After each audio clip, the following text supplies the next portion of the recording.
Salut à toutes et à tous, bienvenue ici à Paris pour ce nouveau numéro de À la découverte. La capitale française qui compte de nombreux monuments comme sa célèbre tour Eiffel ou encore l'Arc de Triomphe, mais aussi de nombreux musées comme le musée d'Orsay que nous irons découvrir pour vous dans quelques instants. Mais avant, partons donc à la découverte de cette très belle ville des Lumières, comme nous la surnommons, à la découverte de ses monuments et ses nombreux parcs et jardins. Paris, capitale française, il s'agit de l'une des villes les plus visitées au monde. Chaque année, près de 30 millions de personnes viennent la découvrir. Aujourd'hui, c'est à mon tour de vous emmener visiter celle que l'on surnomme la ville des Lumières, parfaite ambassadrice de la culture à la française. Mais avant, un peu d'histoire s'impose. Paris n'a pas toujours été ville d'affaires, de tourisme et de culture. Effectivement, elle fut le lieu de nombreuses révoltes au cours de son histoire. Aujourd'hui, nous allons notamment découvrir les monuments de Paris, des témoins d'une ville vieille de 2000 ans, du Moyen-Âge à l'exposition universelle de 1900, en passant par la Révolution française. Et c'est l'un des lieux de pouvoir que compte Paris qui nous accueille pour débuter cette journée. Le Palais Bourbon, qui abrite notre Assemblée nationale. Ce symbole de démocratie n'a pas toujours eu cette fonction. Construit entre 1722 et 1728 pour la propriété de la duchesse de Bourbon, ce n'est qu'en 1827 que l'État devient propriétaire du palais pour y installer la Chambre des députés. Depuis sa construction, ce dernier a connu de nombreuses modifications de son architecture, jusqu'à endosser cette célèbre façade. Non loin, c'est les Invalides qui se dressent devant nous. Cet édifice militaire au cœur du 7e arrondissement est une vraie cité servant à la fois de caserne, d'hôpital, mais également de lieu de culte avec la cathédrale Saint-Louis, construite au cœur de l'hôpital des Invalides et dont la splendide voûte s'envole dans le ciel parisien. Cet édifice religieux fut bâti en l'honneur de Louis IV, puisque c'est l'un de ses successeurs lointains, le roi Louis XIV, qui a décidé au XVIIe siècle d'édifier la cité des Invalides, conscient de l'importance d'avoir une armée royale puissante. Aujourd'hui, les Invalides sont aussi marqués par la présence du tombeau de Napoléon Ier, ou encore de la collection du musée de l'armée. De plus, les Invalides sont devenus avec l'instauration de la République un symbole de nos valeurs, à travers des cérémonies d'hommage nationales, militaires et civiles au cœur de sa cour d'honneur. Nous reprenons notre balade en remontant l'avenue de l'Université. Et celle-ci nous mène directement sur le célèbre Champ de Mars, l'un des plus vastes espaces verts de la capitale. À peine arrivés, nos yeux ne peuvent pas louper la tour Eiffel, le monument le plus visité de France. Celle que l'on surnomme la Dame de Fer est un joyau contemporain. Un temps contesté et rejeté par les riverains notamment de l'époque, ce projet ambitieux de Gustave Eiffel a laissé tout le monde d'accord une fois sa construction terminée pour l'exposition universelle. Ce bijou métallique de 324 mètres de haut, antenne comprise, fut construit dans un temps record et a permis d'amener jusqu'à 2 millions de visiteurs durant l'exposition. Celle-ci achevée et face à la popularité de la tour Eiffel, celle-ci fut laissée finalement, apportant plus de 300 millions de visiteurs depuis son ouverture au public. Pour gâter ces derniers, plusieurs restaurants proposent de manger avec une vue imprenable sur Paris.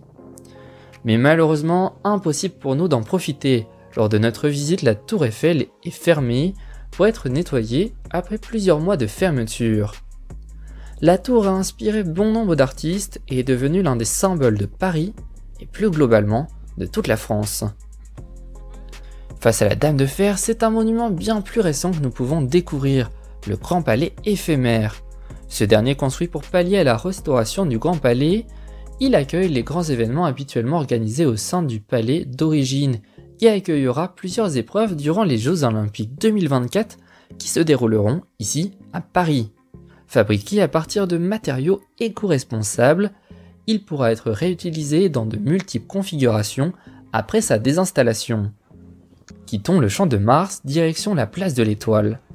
C'est ici que nous pouvons admirer l'Arc de Triomphe, l'un des monuments parisiens qui représente le mieux notre histoire.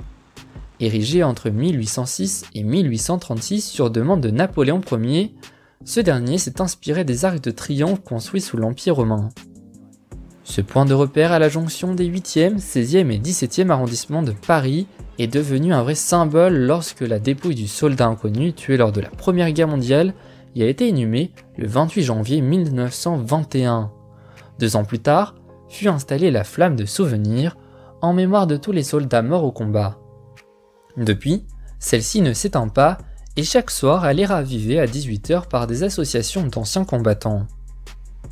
L'Arc de Triomphe porte également plusieurs gravures retraçant des scènes de la Révolution et de l'Empire, ainsi que le nom de 660 soldats et généraux morts pour la France. L'Arc de Triomphe donne directement sur la plus célèbre avenue de Paris, l'avenue des Champs-Élysées. Celle qui relie l'Arc de Triomphe à la place de la Concorde est connue et visitée pour ses grands magasins. Elle est le symbole d'une autre facette de Paris, celle du luxe et de la mode. Mais nous préférons admirer l'exposition itinérante du chat présente à Paris lors de notre séjour. Philippe Guluck propose 20 statues mettant en scène son célèbre personnage entre sujets graves, caricatures et humour. Au bout de l'avenue, c'est la place de la Concorde que nous voyons au passage, avec son obélisque de Luxor, venant de l'Égypte à l'origine. C'est le plus vieux monument de la capitale, encore plus ancien que la fondation de cette dernière. Notre promenade nous emmène ensuite devant le Louvre, mais pas le temps de le visiter, un autre musée nous attend, le musée d'Orsay. Mais avant, c'est un passage obligatoire à Paris, l'île Saint-Louis et Notre-Dame. Pour y arriver, nous traversons le pont Neuf. Et contrairement à ce que le nom pourrait faire croire, c'est le plus vieux pont de la ville. Il nous offre une vue imprenable sur la Seine. Nous voici arrivés sur l'île Saint-Louis où nous pouvons contempler Notre-Dame. La célèbre cathédrale de style gothique fut commencée en 1163 sous l'impulsion de Maurice de Sully et s'est terminée 2 siècles plus tard au milieu du XIVe. L'édifice religieux est dédié à la Vierge Marie et représente le symbole du culte chrétien à Paris au cours des siècles. La cathédrale Notre-Dame et son parvis sont actuellement fermés suite au violent incendie qu'elle a connu le 19 avril 2019, détruisant sa flèche et la totalité de la toiture.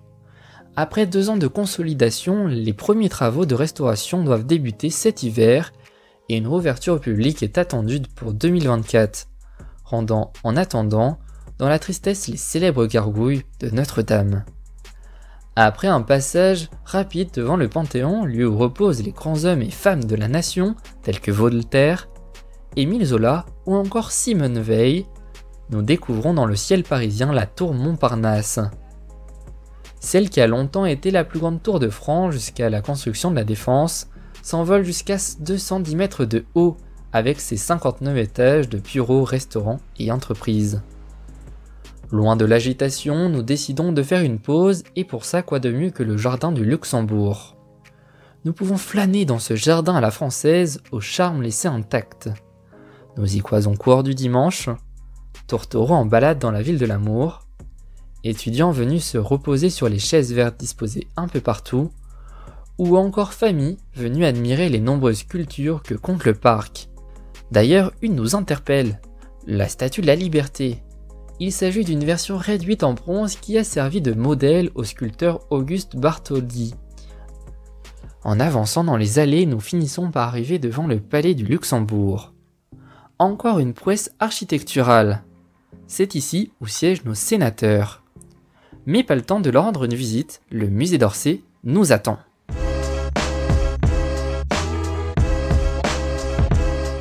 À présent, nous voici à quelques pas du musée d'Orsay, anciennement une gare construite lors de l'exposition universelle de 1900. C'est aujourd'hui maintenant un musée depuis 1986. Nous allons tout de suite partir le découvrir.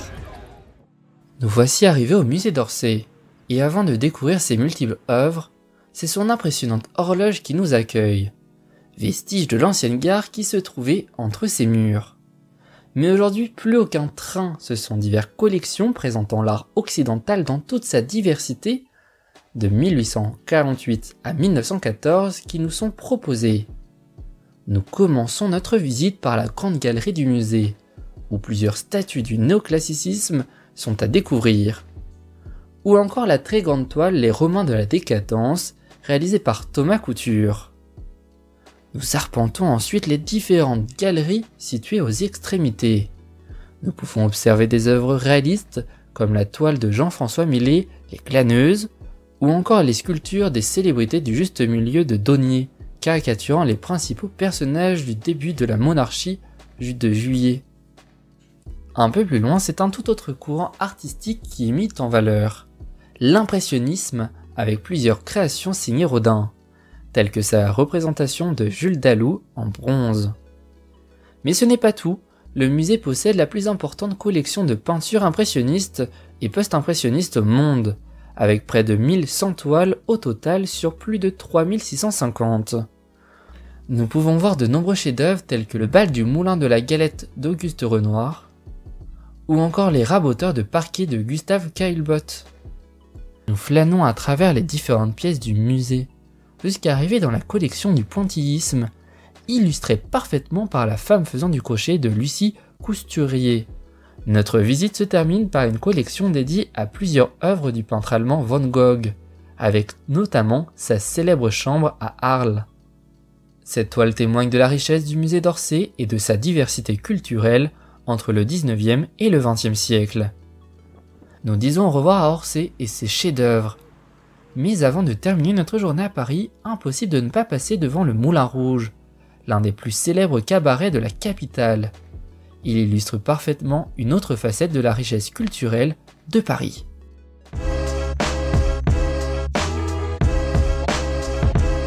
Nous voici à Montmartre, à quelques pas du Sacré-Cœur, juste devant nous.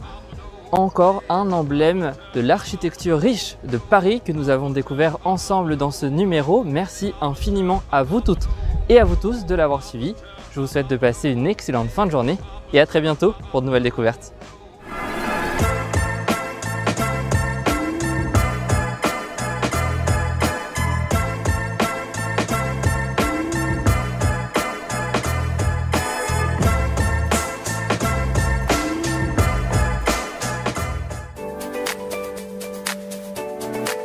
Pas toujours facile la vie de jeune. Consommation, études, santé, mais aussi culture, cinéma et musique. Vivre jeune, c'est le nouveau podcast qui vous donne des conseils pratiques pour votre quotidien. Rendez-vous à retrouver toutes les 2 semaines. On Podcast. Écoutons le monde d'aujourd'hui et celui de demain.